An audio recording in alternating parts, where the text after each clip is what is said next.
You're listening to the Patriot Nation Podcast.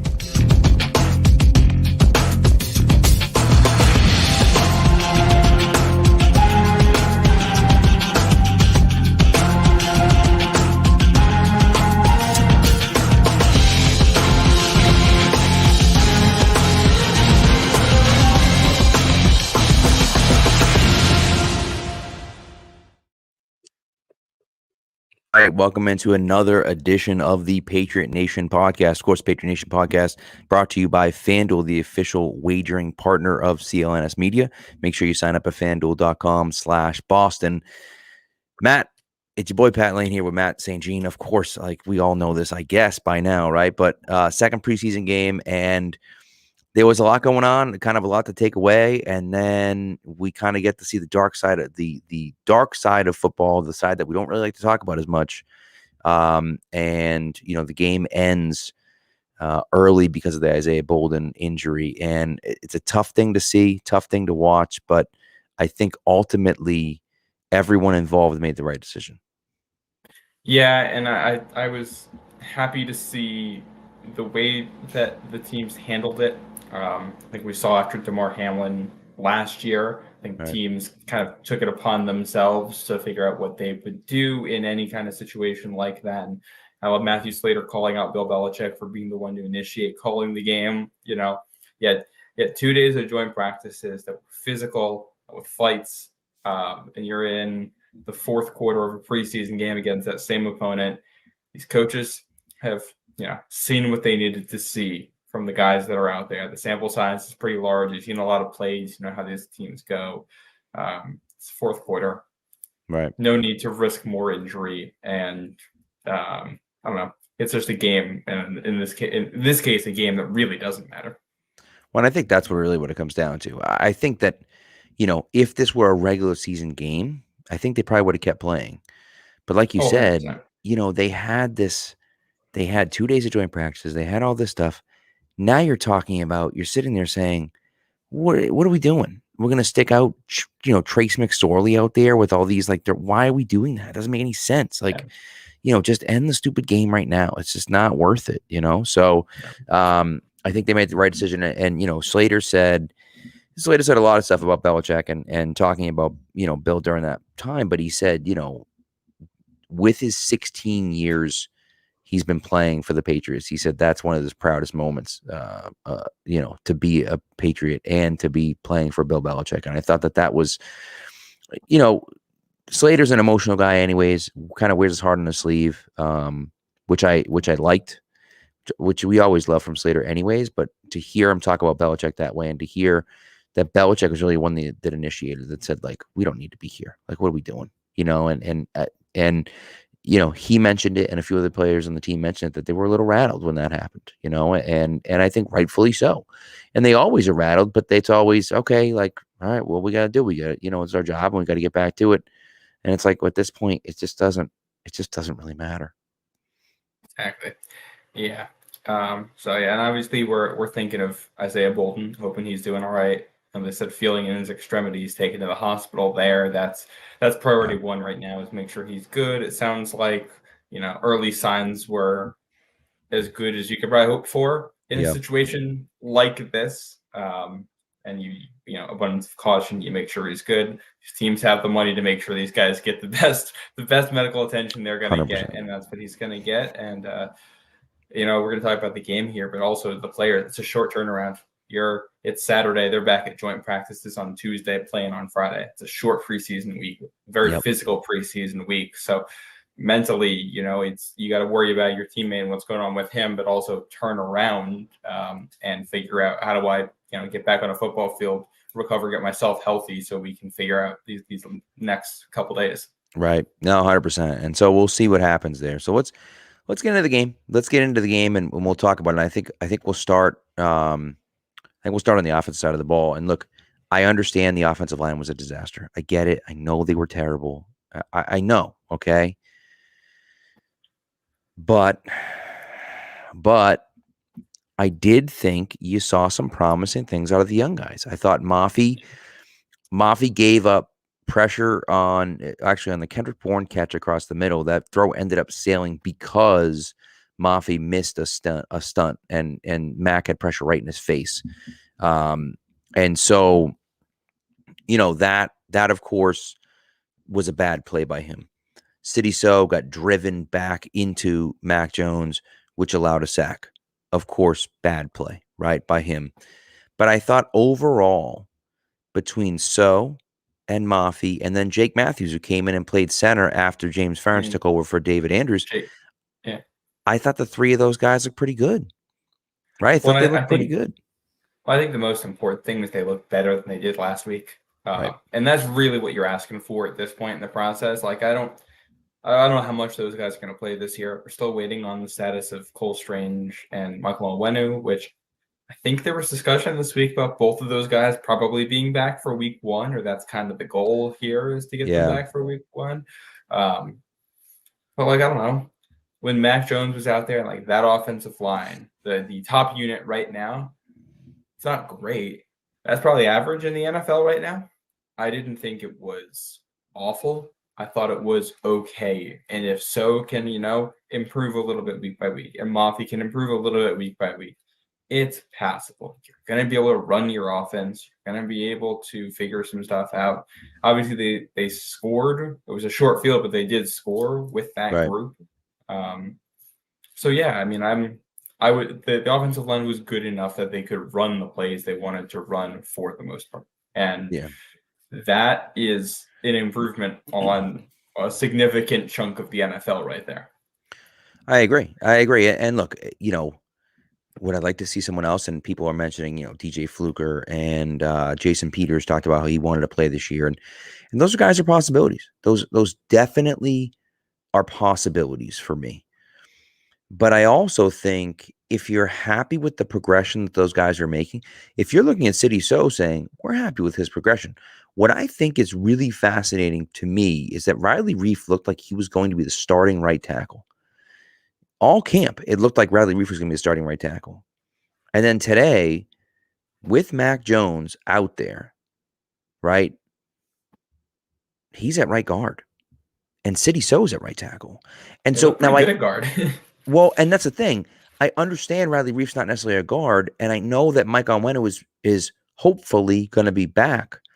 But maybe they're looking at it saying, City So's look pretty good at right tackle, and maybe Riley Reiff looks good at right guard. And if he all of a sudden looks good at right guard, well, if Onwenu, and we talked about this last week, I'm concerned that Onwenu's not going to be ready for the start of the season. He hasn't even stepped onto the practice field in pads yet. So it's going to take some time ramping up, getting him back into game shape. I think throwing him out there, week 1 with no practice time would be a huge mistake. Yeah, it's an Eagles front seven too. Right. Well, and I think this is the tough thing right now. They got speed rushers over there at Philly too. Yeah. And whether it's Riley Reiff, City So, or Onwenu, who they put at right tackle, whoever that is going to have a hard time anyway. And I think you're just the answer at this point because you don't have a great option there. And look at the whole offseason. There wasn't going to be a great option available without giving up something really significant. Correct. Your answer is going to be to chip and to run to the other side of the field or to run right at that side. So they can't put their speed rushers over there. And if they got undersized guys, you run at them or you pass in the other direction or you roll Mac out or you have RPOs. That's how you beat it, and you scheme around it so that you can if you have one weak link on the offensive line, especially if it's like at tackle and it's like kind of passable, you can scheme around that to some degree and make it work. Especially like if this is what it looks like week 1, if this is the year, and let's say Cole Strange comes back in at left guard, but So is still at right tackle, you can make that work for like weeks 1 and 2. And by week 3, you hope you're healthy. I think that's fine, and you'll be competitive in both of those games with a chance to win. I agree. And the other part of it for me is that when I look at what the hell was I just thinking about? There was he was talking about Johnny Lumpkin. Old man. He distracted me by saying put Lumpkin at right tackle, but I realistically though, I think the offensive line is going to be fine. I think they're going to be okay. Now there's also a question of you're going to have cut down day, right? the Bengals are a target that everyone's kind of pointed out. Jonah Williams is not, they signed La'el Collins, right? Was it La'el Collins they signed? Or they traded for, I don't know. They picked up La'el Collins. They have 3 starting tackles at this point, right? If one of those guys doesn't want to be a backup, or if they want to get, if they're looking at it saying, well, we want to get something. Jonah Williams is going to be a free agent at the end of the year. We're not re-signing him. He's not starting. He's a backup for us. We want to get something for him. The Patriots may have to give them something, but maybe it won't be something super significant, and they're willing to do that. Or maybe they're looking at it saying, you know what, we're pretty happy with City So. And people talked about, okay, yeah, City So this and whatever, but like Will Anderson, who was the number 3 pick in the draft and was really good, right? You look at it and say, all right, well, he shut down Will Anderson last week, City So, for the most part. Yeah, he's pretty good there. He wasn't that bad, right? And then he played pretty well again tonight. And again, it wasn't perfect, but he's getting better. And I think you're looking at it saying, like, you know what? Would we be okay dealing with this rookie at right tackle? Like, I think we would. And again, like you said, if left tackle's okay, if Trent Brown's okay, and if Cole Strange is okay, and David Andrews is okay, and Mike Onwenu is okay, you can deal with a little bit of a question mark at right tackle because there's only one guy you have to worry about.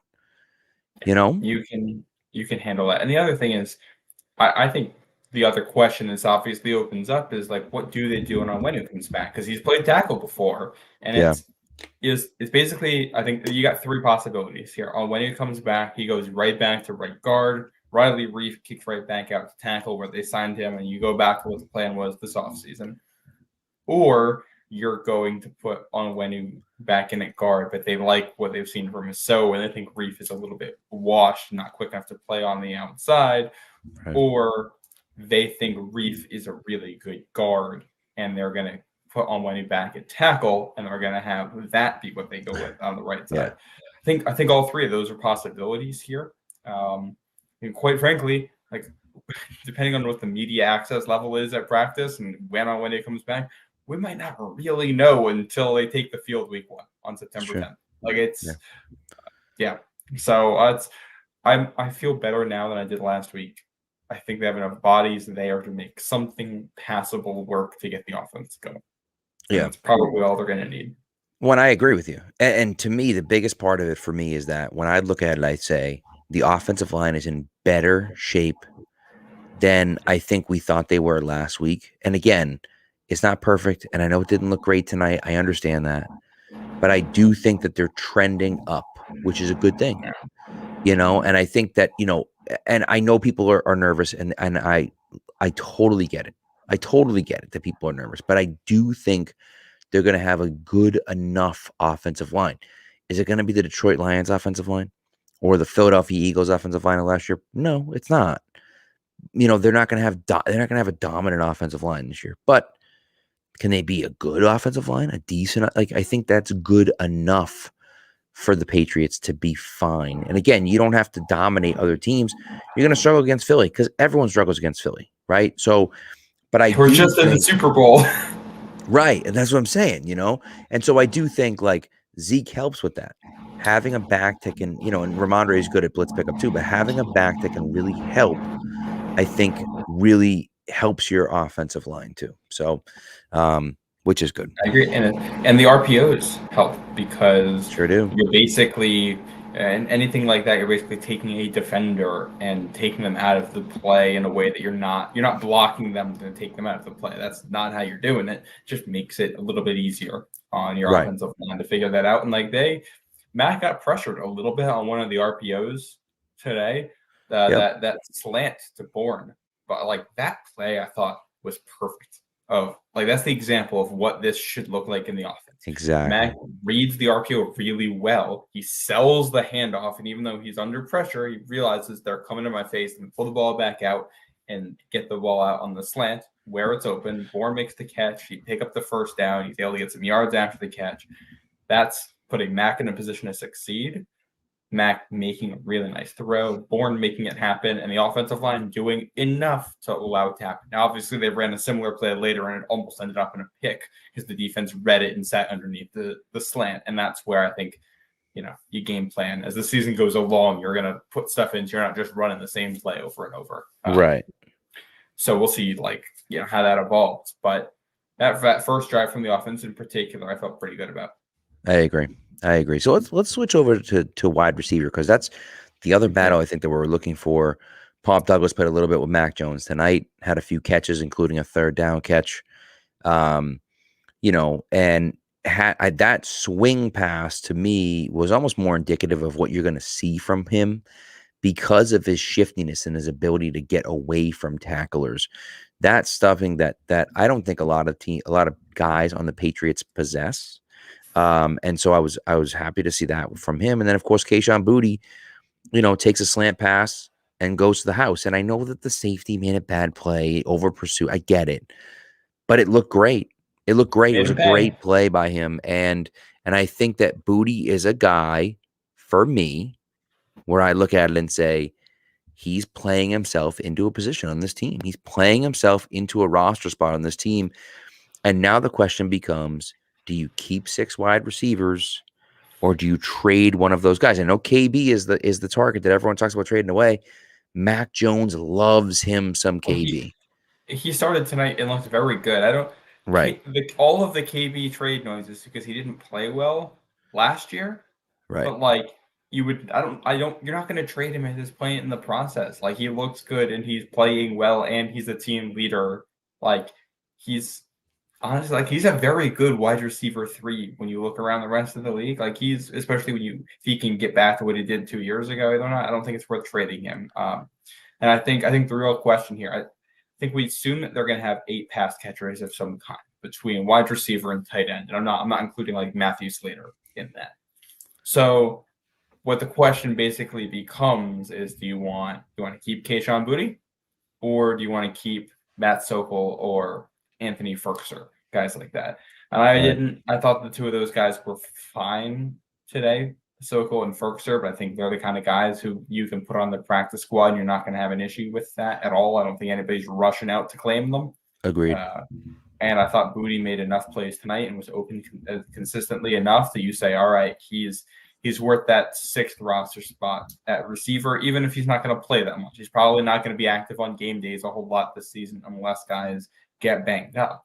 But I think you'd rather have him there. And I think he's also shown enough that you'd be a little bit wary of putting him through waivers. Also, I don't know if you had seen this, Devon Godshaw literally just tweeted this out. Somebody shared the video of Boutte's touchdown. Ryan Clark said, if Kayshon Boutte finds his stride in New England, he will be the steal of the draft, showed top 10 talent at times early throughout his time in Baton Rouge. Godshaw retweeted that and just said, agreed. So a little shout out from inside the room there. Yeah, well, think about the guy that he was at the beginning of his time at LSU. I mean, he still does he still have the record, I believe, for receiving yards in a game? Something like that. It was 300 something yards. I mean, it's outrageous. And you think about all the guys that went there, he reached 50. I think they said 50 catches. I think they said he reached 50 catches faster than any of the wide receivers recently. Odell I mean, that's outrageous. Chase. Jefferson, Chase, and Odell, and he had 50 catches in less games than all those guys. So, that's the type of guy you're talking about. And is he going to be those guys? No. I mean, maybe, but I'm not saying he's going to be. But he at least is flashing that ability to be a primetime player, to be a really good player. And if that's the case, you can't let that guy just walk away. Now, if you had seen nothing from him in training camp and you had seen nothing from him in preseason, then you'd sit there and say, all right, the kid doesn't have it. We'll cut him. Maybe he'll end up in the practice squad if someone else claims him, someone else claims him. But at this point now, he's making plays and he's consistently doing it. Of course, he had the touchdown tonight. That's great. But it's not just that. He's been doing it in practice now for the last 2 weeks in a row. And if he continues to impress in practice and continues to play that way, how are you going to cut the guy? He can't. And so, He's like, he looks solid. Like, even if he isn't some kind of a playmaker, he's still very good route runner. He's very good after the catch, and he's like, and we saw, I think, some blocking from him at points tonight, which we Yeah. also saw from Kendrick Bourne. Shout out to him. He had a big block on Ramondre Stevenson's run. But the Booty, just like, he does enough of the fundamentals well that as long as he's like bought in and doing all the stuff that you want to do, he's won me over in that regard. He's shown he's an NFL caliber athlete, and with all of that, it's like, all right. I mean, even if he's never explosive, even if he's never more than like a wide receiver 3, in 2 years he could be what Kendrick Bourne is now, Right. that type of guy. And it's like, all right, well, if you got that from a 6th round pick on a rookie deal, yeah, that makes that pretty when good. Bourne walks, that you have the next guy up and you feel pretty good about it. And that's nice. And I thought his counterpart in the draft there, Pop Douglas, he didn't play much, but he popped when he did. Yeah. Pun intended. Oh yeah. I'm going to be abusing that this year. Apologies in advance. And then Val says, that Thornton starts the season on IR. And I agree that Thornton probably does start the season on IR, but here's the question. If Thornton goes on the IR before the season, that means he's done for the season.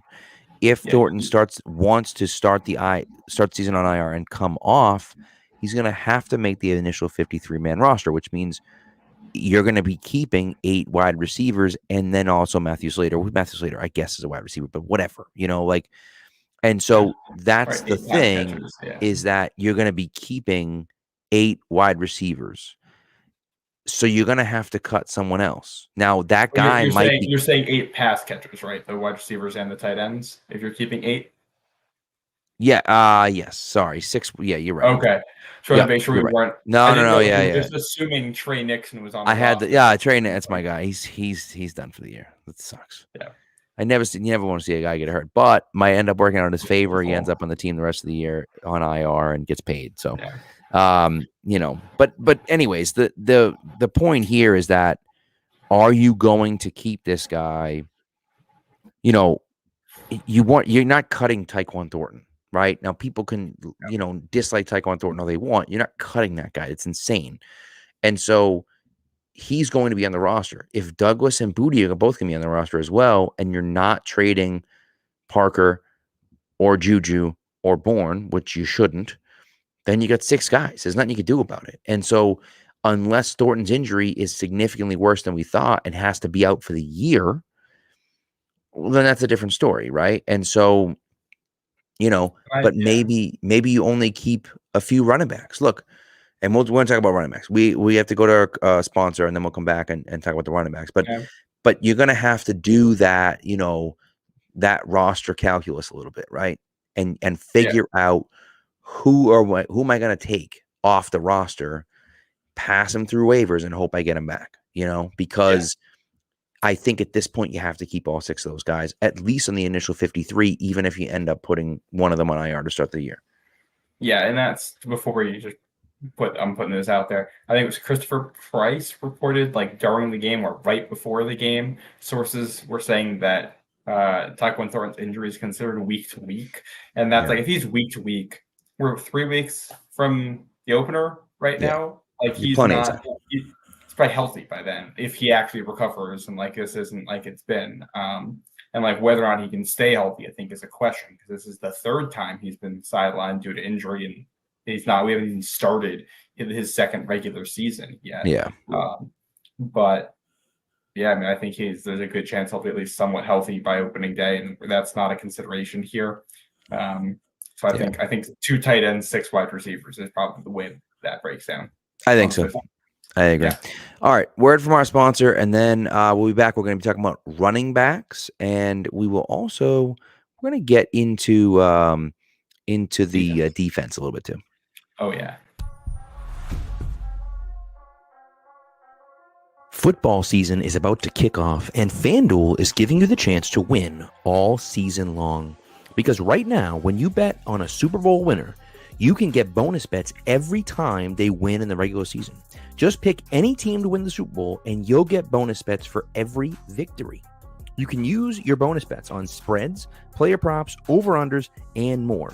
So visit FanDuel.com/Boston and start earning bonus bets with America's #1 sportsbook. That's FanDuel.com/Boston. 21 plus and present in Massachusetts. First online real money wager only. $10 deposit required. Refund issued as non-withdrawable bonus bets that expire in 7 days. Restrictions apply. Max bonus $50 unless specified otherwise. See terms at FanDuel.com/sportsbook. Hope is here.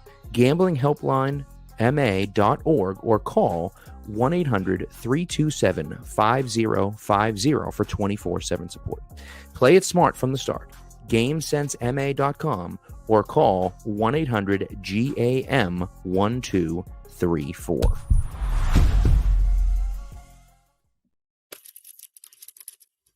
All right, so we're back. We are going to be talking about running backs as promised. So look, before we talk about running backs, I have a question for you here. Sure. Did we talk about Mac Jones at all on this? And how he looked? Because we talked the offensive line. Yeah, he looked good. I mean, he looked good, I thought. I know he missed. He missed. You think about the seam route to Henry? Yeah, he missed the Henry route. The question that I have with the Henry route is, did he really miss the throw, or was it a miscommunication? Because it seemed to me that Henry, as soon as the play ended, was like, hey, that one was on me. My bad about that. And he threw like an extra hitch in there as he was running, and I think he just tried to. Like, I went back and watched it a couple of times. I think he just tried. He overthought separating from the defender there and didn't just run to space. So we'll see how that looks. But I thought even that first series, with the motions in the offense, it looked like Mac was really confident in what was going on, and then he sensed pressure. I was able to move around in the pocket to extend plays and create stuff. And we didn't see that last year. No, and he had that throw to Parker that I just thought Parker lost it for a bit.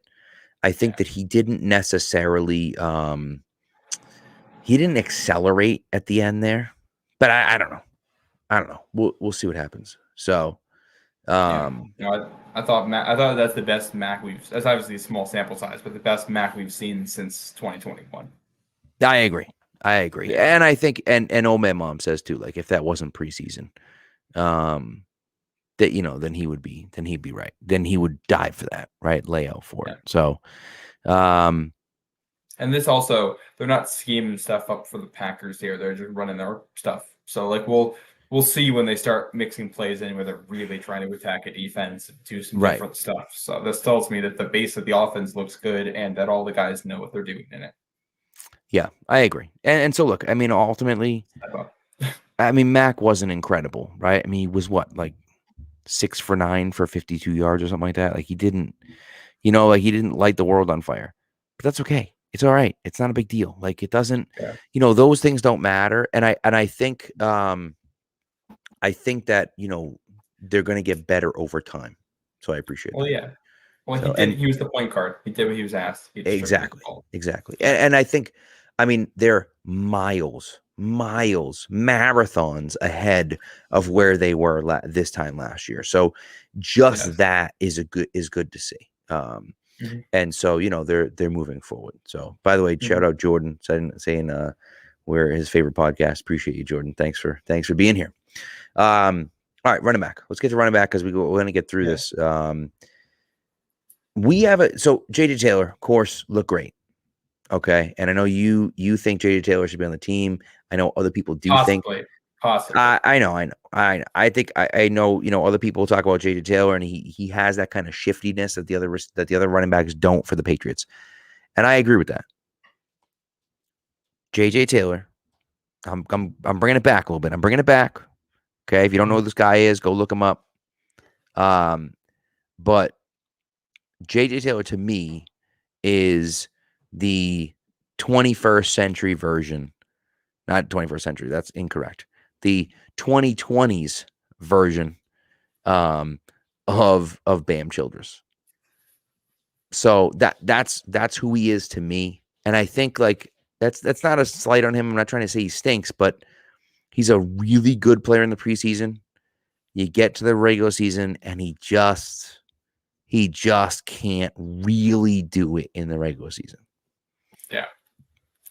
See, I think the tough thing when evaluating the running back room right now is that if you just went on, seniority and contract status and things like that, it's going to be Ramondre, who still looks fantastic, Ezekiel Elliott, and then Pierre Strong and Ty Montgomery. Well, Strong and Montgomery are hurt. And Right. J.J. Taylor and Kevin Harris, I think, both looked better tonight. And, I don't know. It's tough to figure out what's going to happen, but availability matters. Montgomery's been hurt a ton. I thought Kevin Harris, his pass protection looked better today. He's holding onto the ball. He's able to pick up what's blocked for him. And I don't know who's going to end up making this roster. If they're all healthy, I think it might end up just being Strong and Harris as running backs 3 and 4, and Montgomery goes, because I think if Booty's on this roster, that also Hurt and Douglas, both of those guys being on, hurts Montgomery's stock and his ability to be on the roster, because they're all kind of slot weapons. So you put it all together, and it's just a really confusing picture where I think of those 4 guys, any 1 to 3 of them could be on the roster, and it wouldn't surprise me. Right. And you're right about that. I mean, Ty Montgomery scares me because he just can't stay healthy. And, that's obviously something to consider. I don't know if Pierre Strong makes the roster. And even if he does, I don't know if he has a big impact. He has a ton of speed. He has more speed than anyone else in the room. But ultimately, if he doesn't have the vision, it doesn't matter. That's just so. And so I don't know. And it's tough to evaluate because Strong plays special teams too, and that'll factor into it. But it's so hard to evaluate when the guys aren't on the field. And if the question is, of those guys, which guys have done the most in training camp and the preseason, the answer is that J.J. Taylor and Kevin Harris are the 2 guys making the team. Is that the way it's going to pan out? Probably not, but it's kind of also hard to say anything but that until we see guys, in pads playing football. Right. I agree. All right, let's flip over the defense, and I'd like to start in the secondary. And someone mentioned it already, and I don't know who it was, but I'm not going to scroll back. But Jalen Mills was fantastic tonight, and I think he's looked fantastic. He looked really good in the first preseason game as well. You can tell how comfortable he is back there at safety. He flies up and hits dudes. It's great, and I love seeing him fly around. He is proving that he deserves to be part of this team, and I think that maybe he could play corner a little bit, but I think he's mostly going to be a safety. Old man mom says he's MVP of the preseason. I think he's probably right about that, right? It's just he's looked that good at safety so far. And that's where he was at his best with the Eagles too. Correct. Yep. And so, open them up a little bit. You don't have to worry about it. And then you kind of, go from there. And I think that's a good sign for the Patriots. They have a lot of safeties. I think Josh Bledsoe, it's pretty safe to say he's not going to make the team at this point. So, they do have a lot of safeties, but Mills isn't just a safety. He can also cover like a corner at times. So that helps you as well. He can be your nickel back. I think he can at points take over that Miles Bryant role of a slot defender, especially when he's such a good run defender. If there's any big slots out there, I think about when they play the Bills are going to have their 2 tight end stuff this year with Dawson Knox and Dalton Kincaid. And it's all right, they're putting one of those guys in the slot. You can have Mills go over there or Duggar, any of these safeties, put literally any one of them there. And you're confident with their run defending ability from that spot and their ability to cover the guy in man if needed. I thought he looked good. Yeah. I thought it was interesting. We didn't see Marcus Jones tonight in the secondary. Miles Bryant was your essentially starting third corner, depending on personnel groups, and he looked good. He made some plays out there. I thought he looked better than he did last year. I think he's growing and he will not go away. I think he won't go away. I think Miles Bryant is as good as any 5th cornerback on a roster is in the NFL. Right. Probably he might be the best 5th corner in the NFL. Yes. And quite honestly, when you have, the passing offenses in the division that the Patriots having some depth there. I don't want Miles Bryant matched up one-on-one with Garrett Wilson, but if it's, whatever's left of Randall Cobb when you're playing the Jets, I'm not quite as worried about that. Right. I agree. So, Yeah. and I think Marcus Jones, to Val's point here, Marcus Jones has been beat at corner because he is small, but when he's going against not super tall guys, you're gonna be just fine, right? Don't put Yeah. against T. Higgins. Like that's not really. Well, I think the issue that Marcus Jones has right now is that most of his experience in college was as an outside corner because all of the corners that they had at Houston were small, so he just played outside. And he has the skill set of an outside corner with the height of a slot corner. So I think he's had issues with some of just like the hip speed and transitioning to cover inside and outside at the same time from the slot. But like when you play Miami and they just got small, fast guys everywhere on the field, you're not worried about it. You're not putting him against AJ Brown outside. But if there's small receivers outside, I really like that. I think Marcus Jones can play zone coverage on the outside too, no matter the receiver. Yeah. And that's the thing, and by the way, Christian Gonzalez, it got called for that terrible defensive pass interference. But like, I thought, here's a guy that's been talked about how he's not aggressive and doesn't play hard and doesn't tackle. And he's up there making plays. Now, I know he's not playing against first string. I know that like it's not all the best players. I get that. But like he had no problem throwing his body around, going in for hits and tackling guys. I just thought yeah, he did. And so that to me, that's what I want to see. Yeah. And I thought, I was happy about that. They're giving him a lot of play out there too, which I like. He's getting used to it. I don't know. He's not like Sauce Gardner from day one, but I think Christian Gonzalez looks very, very good out there. And, I'm excited. I've seen enough that I'm just ready to get to the regular season and see how he looks. They're not playing elite receivers here. The Patriots did release a short little statement here, an update on Isaiah Bolden, by the way. I'm reading this from Mike Hadlick on Twitter. Shout out to him. Quote, cornerback Isaiah Bolden will be held overnight at a local hospital in Green Bay for observation. To set expectations, we plan to provide an update on his condition by 8 a.m. on Sunday. So in the morning, we'll have an update. And I think that's good that they got a short timetable there for letting us know. I like that it's like, hey, here's the expectations, here's the timetable, here's when we're going to provide you more info. That's nice. So obviously wishing him well there in the secondary. We want to talk about the front seven too. So one other play with Gonzalez that I saw that I liked a lot, and it ended up being a completion, so it didn't really matter. I think it was a cover 2, and I'm not 100%. It was a cover 2, but I'm pretty sure it was just on the way the technique was. Bolden was kind of playing, so they ran a flat route and they ran a kind of a corner route, and it may have been an out because I'm not watching the all 22. I'm not sure, but he stayed with the flat route. And then after he stayed with the flat route, the throw ends up going to that corner route, whichever one it was. I'm not sure. Either way, before the ball is thrown, he turns around and sprints to the corner. Now, it was a nice throw by Love, and so it ended up being a completion. But he's reading the guy, reading the eyes of the quarterback, and comes off of his guy to get to that throw. Now, the throw was a good throw, so it was fine.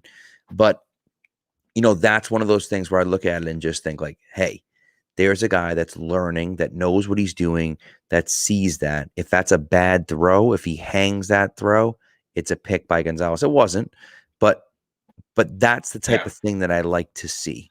And from a young corner who's still out there learning, I like to see things like that. Yeah, and you're not like, he's not going to stop every single passing attempt in his direction. Sometimes, the ball's going to get there. You can't cover every single thing. So if you hit the guys hard at the times when they do catch it on you, that's pretty much all you can ask for, and as long as you're not giving up too many catches. I agree. Yeah, I like that a lot. I thought he looked better. He looks more comfortable. Still playing a lot of special teams, which I think is really interesting that they're using him as a gunner. I thought they might have been doing it last week just to get him into the game, to get him adjusted, to get him more physical. Now I think they just, like his speed and want him on the field a lot because he can be a playmaker. Yeah, that makes sense. And give him some reps because, he's a young kid. I mean, just turned 21 in June. You know what I mean? Like, so get him out there, get him some reps and kind of see what he can do. I don't know who this guy's talking about defensive forward. I don't really know what's happening, but, so, nevertheless, let's get to the front seven. Want to get to the front seven? Sam Roberts. Sorry, bro. You're out of a job. That's just not, you can't take a 50-yard penalty like that, man. Like, what the hell was that? And the illegal hands to the face, I don't know. I didn't really see illegal hands to the face, but it doesn't really matter. Doesn't matter. Like, when you're a fringe roster guy, you can't do that. You can't. That's crazy to me. So that's the end of that. See you later, Sam Roberts. Yeah. But I thought the front seven overall struggled big time against the run. Mm-hmm. I thought Penny Jennings played really well against the run, but I thought the rest of the people really didn't, to be honest with you. Yeah, there was a play in there where the Packers broke off a pretty significant run, and I was like, oh man, like, I guess the backups aren't that good. And I went back and looked, and it was in the direction of Lawrence Guy and Carl Davis. Yeah. Like, I don't love that. There's also the touchdown they gave up, which I think it was hard to tell if it was Josh Bledsoe or Josh Uche who lost contain on the play. I think a first viewing would indicate it was Uche, but based on some of the body language after the fact and the way that they were communicating it, it almost seemed more like it was Bledsoe who was responsible for containing an outside runner. I think they're still figuring some of that stuff out. They did have their issues stopping the run. I will say that like the Packers did move the ball on them at points, but then also the second they got one stop at all and the Packers had to throw the ball, things for the most part didn't go very well until the backups came in. Yeah. So it wasn't great. I have some concerns running the ball, and I think that with Philly week 1 is really tough because they run the ball so well, and that's a really bad matchup on that front. So I think we should set expectations and not overreact. You can be a good run defense in the NFL in 2023 and have issues with the Eagles. Like we'll put that out there now. But if you want to beat the Eagles, you're gonna have to take some steps between now and then. And I didn't love like Lawrence Guy looking a little bit older today and Devon Godchaux getting turned around as the nose tackle at points. That's not what we're looking for. Even Carl Davis has been up and down. Like he's just a monster of a man in the middle, and he gets pushed sometimes. Right. Well, Jerry was saying, it's the backups, but like if Lawrence Guy and Carl Davis and Godchaux aren't starting, who is? Like who's the starting defensive tackle? Like when we're trying to stop the run. Armour's the only other guy. He's not there to stop the run. Right. And so that's the thing is like if you're trying to stop the run, those are your defensive run stoppers. Now, the one thing I will say is that this defense has been predicated on having good linebackers forever. The linebackers is where they're struggling. Now, I do think that Jawan Bentley wasn't out there. That makes a difference, right? That to me makes a big difference. And so, not having Jawan Bentley out there, Mac Wilson, famously terrible against the run. Terrible against the run. This is the Mac Wilson that we're used to seeing. He's awful against the run. Well, he gambles. He basically blitzes on anything, and if he's in the right gap, he's going to blow a guy up. And you go back to the Cleveland days too. He's got some really good plays against the run where he's blowing guys up on the line of scrimmage. But when he whiffs, it's bad. He's very hit or miss, which is fine if the rest of your defense is rock solid against the run. Then he's like an X factor. But they're just not quite that rock solid up front. I guess I think this is the overarching concern for the season too, is that if your regular guys aren't good enough at stopping the run, then that means you're going to have to put in a specialized group of guys to stop the run. And that means, hey, Jalen Mills might have to come off the field, and Adrian Phillips or Jabril Peppers is going to have to come off the field.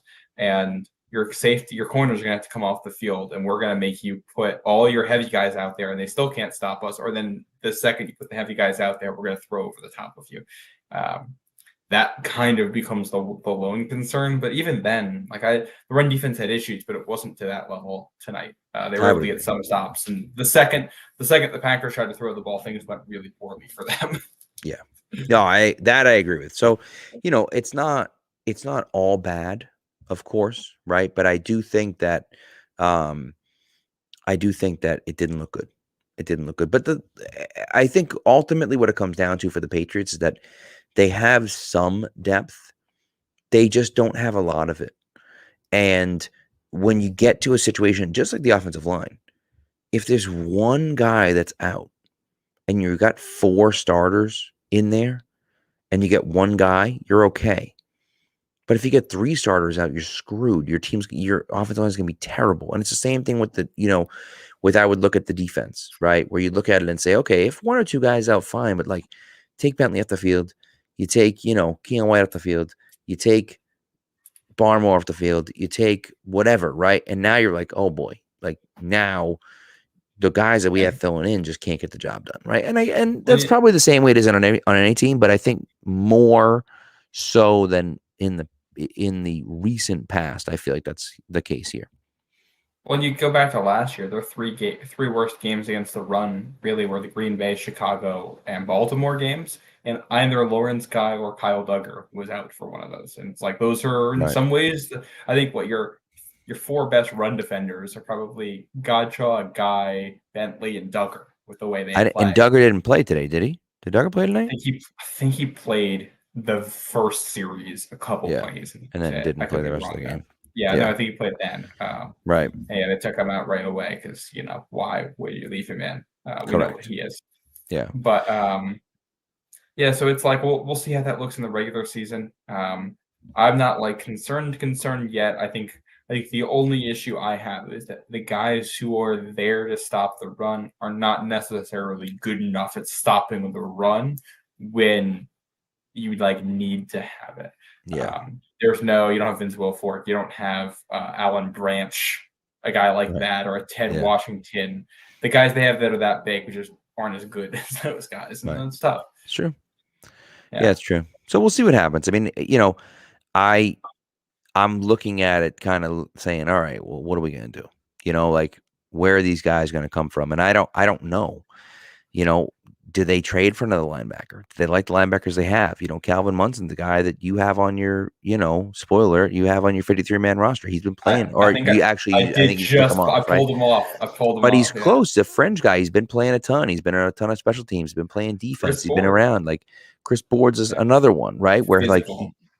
But he's not a great linebacker. So, those are the things that we have to worry about. And so it just kind of is what it is. And you look at it and say, all right, well, do we have enough with the guys that are there, right? And how do we feel about those guys? And do we trade for a linebacker? Do we pick up a linebacker? Do we try to, improve that front 7? And I don't know if you really can. I think they're deep on the edges. And then I think what's going to happen is you're going to see some of those edge guys come inside. And then that's where you'll see the help from, I think at least. Right. Well, I think you also have a lot of depth. I think the issue is if any of the guys are, well-rounded enough or elite enough at one thing to really put you over the top in any particular way. Got a lot of guys who are good, but it feels like the front 7 is made up of really, really, really good role players. Mm-hmm. And outside of Judon, I would say. Yes. As for Barmore, if he becomes the guy who we think he can become as a defensive tackle, that changes that because he'll be a physical force in the middle and he's already really good against the pass. If he can be good against the run now too, in conjunction with that makes things a lot easier for you. If Keon White, if he is every week when he looks against the Texans, well, yeah, you got a guy who can do that. Josh Uche, I think outside of that one touchdown, looked a lot better against the run tonight. If he's on the field more often, that helps you. Penny Jennings being a better pass rusher helps you. Just adding skill sets for these guys. And again, they're not a bad front 7. We're talking about the difference between being a top 7 defense and a top 3 defense. That's kind of, I feel like, the area where we're discussing. And Right. you also look at the schedule and like you get Philly, but after Philly, there's a lot of teams where I'm like, I'm not worried about them running the I agree. ball quite the Yeah, I same agree. way. I don't know if there's another team on the schedule. I think there are some teams that can run the ball. Nobody in the league can run the ball like Philly can run the ball. You know what I mean? And the only other team's Baltimore. Right. And maybe the Bears. We'll see what happens with Fields this year. But it's True. like, yeah, those are your teams, and like those are the teams I worry about for the Patriots. And I think Green Bay is also, they struggled defending the run last year against Green Bay, so it might just be something about how good that offensive line is, and that's the other thing. Yeah, the Packers are good on the offensive line. So it's not. Didn't love what I saw tonight, but I'm not like hitting a panic button or anything yet. Yeah, I agree. And the other part of it is that we haven't seen Marte Mapu out there yet, which I think was the right decision this week because he just took the red jersey off. Give him a few days of practice, which they gave him, but then give him some extra time and go from there. I think that makes sense. I just, and we'll see. We'll see what happens. But I do think that, it's a situation where the defense is still going to be a top 10 defense. And yes, the running, like they struggle against the run sometimes, but sometimes I wonder, like, and they struggled against the run against Green Bay last year. Remember last year during the regular season, they struggled against Green Bay. So Green Bay is just a good running team, and that's one of those things. So they're good at it. So and I mean, you're not going to win nobody expects this team to win every game. Like, I think the goal, maybe this is something we should also answer in a podcast before the season starts, what we would consider success to be for the New England Patriots this year. But it's not 17-0 we're bust here. There's going to be some games where the defense doesn't get it done, and even the best defenses of all time have games where they didn't get it done. I agree. I still feel really good about where this defense is, and I'm excited to see more of it. I agree. And old man Mom asked about John Jones. John Jones, I think, sounds like he's going to be ready for week 1. That's what it sounds like. Of course, we don't know that for sure, but that's what it sounds like. I feel like basically every player that's injured, at some point, there's been a report in the past week that's like, they'll probably be back by week 1. Right. And I don't really know what to make of that. I also wonder if guys are banged up, and Bill's like, hey, you're making the roster anyway. Just sit out. We'll get you in later. Yeah, we don't need you. Rest up. Yeah.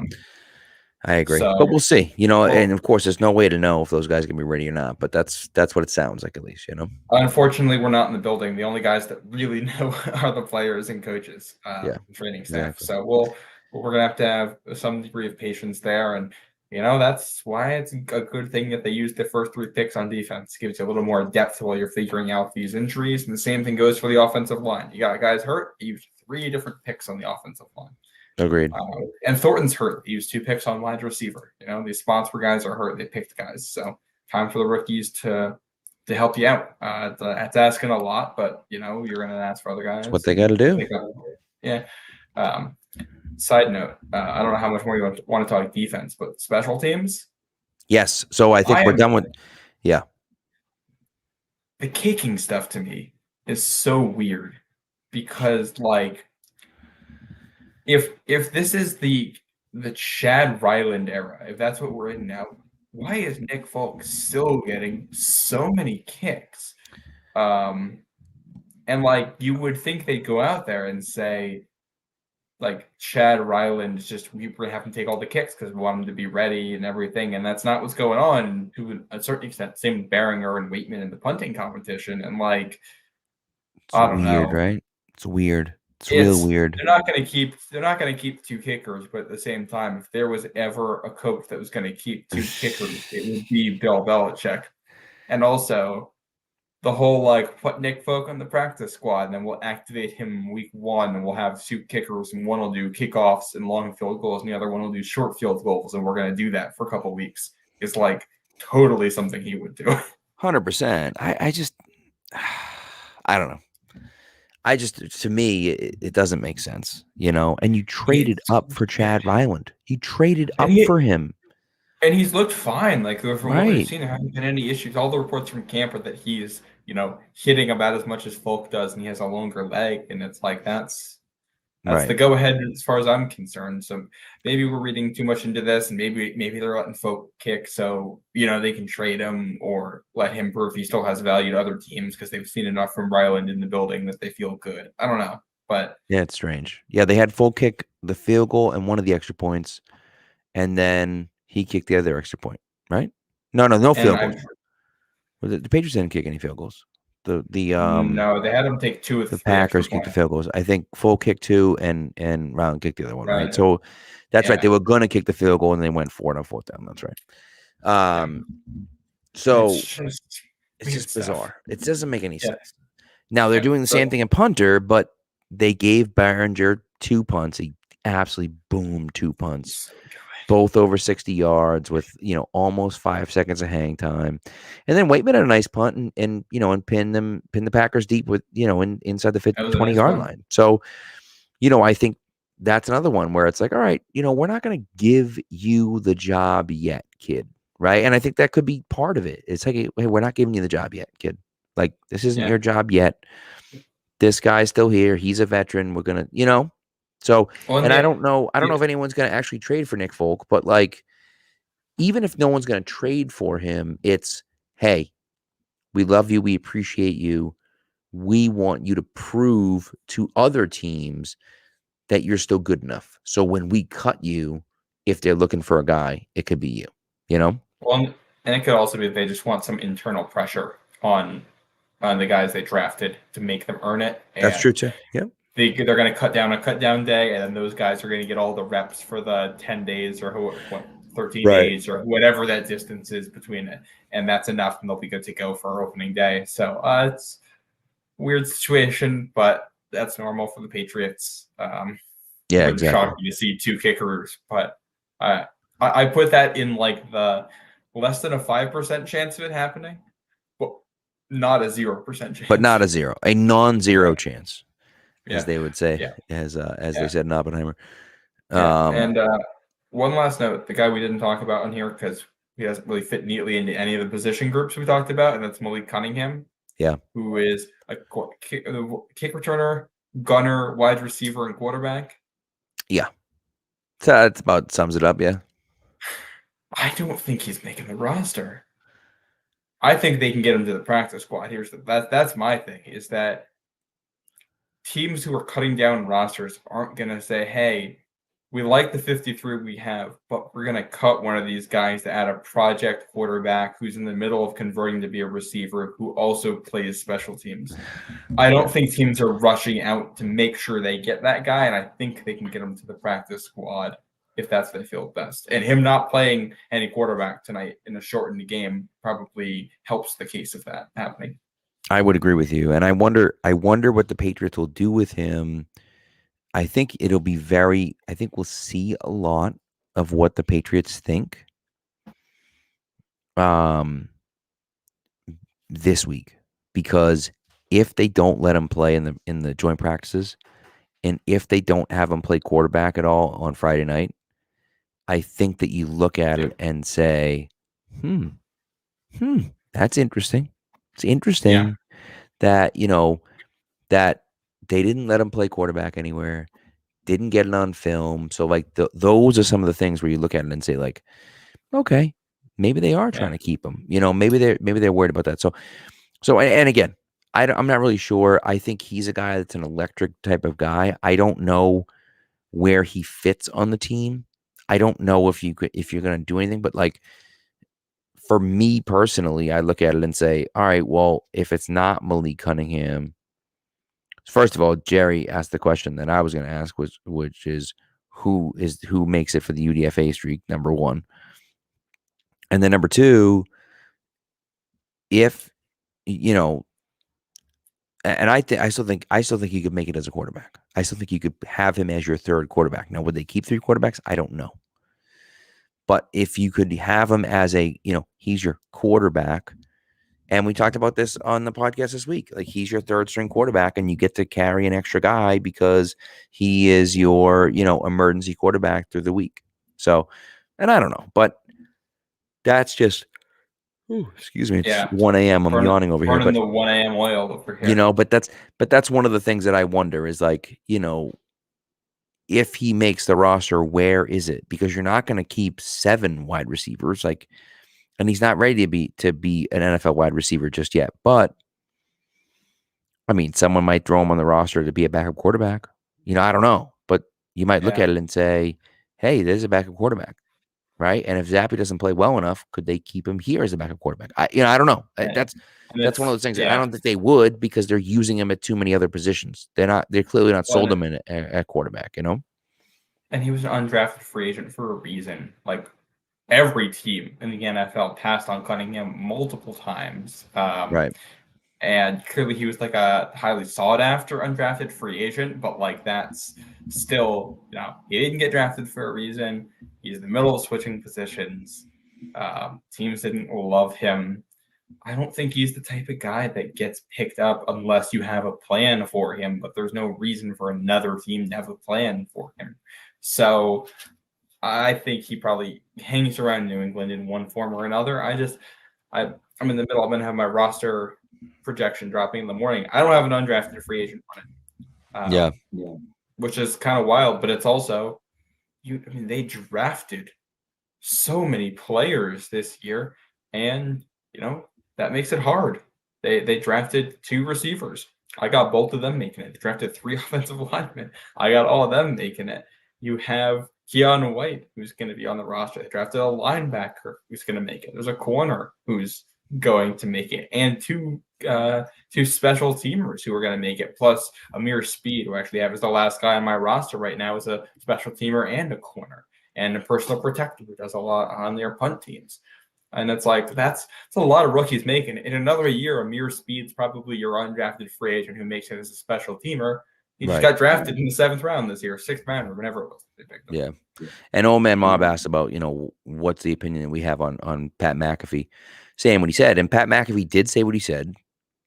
But this is, NFL media lives and thrives off of overreaction. It's an overreaction to one series in the 4th quarter of, you know what I mean? Yeah. Like that's what did great. McAfee say? I kind of tuned him out, to be honest. He was like, he was like, I can't believe no one drafted him. That's crazy. He's better than, this, and he's already shown that he can do this and blah, blah, blah, and all this other stuff. And I'm like, okay, whatever, dude. But like, he's not gonna be there, by the way, without Andrews is making the roster. Sorry. Like, that's all the rookies make it, but Andrews, come on. Andrews is a 4th round pick. They've never cut somebody in the 4th round. He's there in the 4th round or higher, you make the roster. He's their backup center. He's there. Yeah. He is.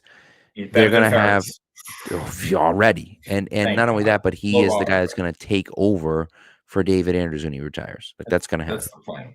Yeah. Also, the amount of money that Cunningham makes, I think, is kind of not relevant to the discussion, because like him making more than 6th and 7th rounders and 5th rounders, the 5th, 6th, and 7th rounders all have certain amounts of money that they are going to make in the CBA. They don't have that around undrafted free agents. So all it means is that at least one other team, and probably a couple other teams, wanted Cunningham.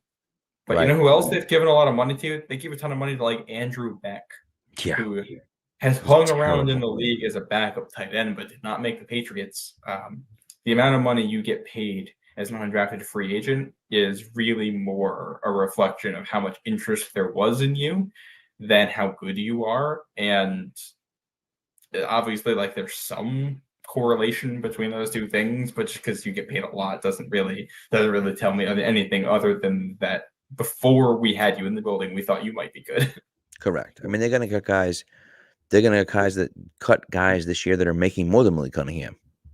So that's, And they're paying that money to Cunningham, I think, regardless of what happens. So the amount that they're paying him, I think, almost doesn't even factor. Like, that money is in the past. Now. Yeah. There's no real reason to factor that into whether or not he makes the team. Correct. All right. I think it's a good place than any to wrap it up. We're over an hour here, past 1 a.m. Eastern time. Trivia time? I got a question. Trivia? All right. Okay. Yeah. All right. I got a fun one. I think you'll like this. By the way, who won last week? So the question last week was where is it? Before Marte Mapu was drafted, which former Patriots player in the 21st century played at Sacramento State? The answer was Lonnie Paxton. And my dad, for the second question in a row, got it right. I promise you. There's no cheating going on. My dad doesn't even usually tune into the shows. He just he nailed that one. He heard your hint, Pat, and went with that. So that was last week's question. As always, for anybody who's new to this, we ask a trivia question at the end of every episode. First person to get it in the live chat or the comments after, or to hit us up on Twitter with the answer to the question, it's going to get entered into a drawing for something from the Pat's Pro Shop. We're going to do this a couple times this year. And Pat, we're going to have a bonus on this week's question. If the person who gets it right gets the bonus part right, we're going to give him a second entry for it. Or her. Love it. Yeah. Something a little fun. So this week's, and you're going to, before you answer, you probably want to hear the bonus part. So you can submit that too. So the question, in what season did the Patriots win their lone regular season game at Lambeau Field? The only win they have there in the team's history. And you get a bonus entry if you can name one Patriot who scored a touchdown, who went into the end zone in that game. Wee, that's a good question. Yeah. And yeah, I was gonna say something, but I don't want to spoil this answer at all. So nope. I'll say it off stream. I like it. Yeah. But do you know this answer? Nope. No? I'm trying to think. I'm just trying to do math in my head. Some quick math in my head, right? I'm thinking about last year was 2022. So could check out. And I'm just trying to think. Yeah. I will say if you submitted an answer and you want to be in the if you want to be eligible for the bonus, definitely submit your answer for the bonus either in your response or like right after. If you want to throw a guess in there for one of the players who scored a touchdown. So yes, I like it. Yeah. So we'll be back at some point this week, Pat. Do we know when we're going to be back? Yeah, it's a good question. I think probably Tuesday night or even Wednesday night.